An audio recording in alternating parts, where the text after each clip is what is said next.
Assalamualaikum warahmatullahi wabarakatuh. Wahai saudaraku seiman dan seakidah. Wahai para hamba Allah umat Nabi Muhammad. Ampe bali abad nan silam Rasulullah pernah bauraya yamato bai buati mangana nasib umatnya nan hidup di akhir zaman. Itulah kita kini. Hidup di zaman fitnah, terombang ambing dek buayan dajjal, penuh ujian, tantangan, bahkan ancaman.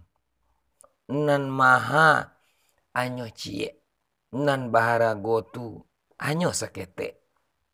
Atu yaitu iman. Sekalilah iman, keyakinan. Ikolah barang maha nanjan sampai kita pemurah-murah.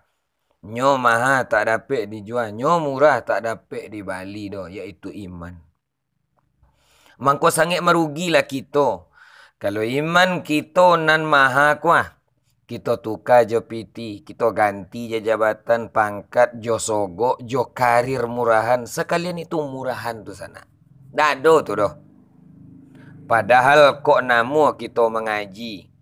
Dibalik-balik bak manggang-manggang. Diulang-ulang bak menyapuh. Aponan panuka iman kita tadi. Itu hanya tipuan dunia dan akan musnah.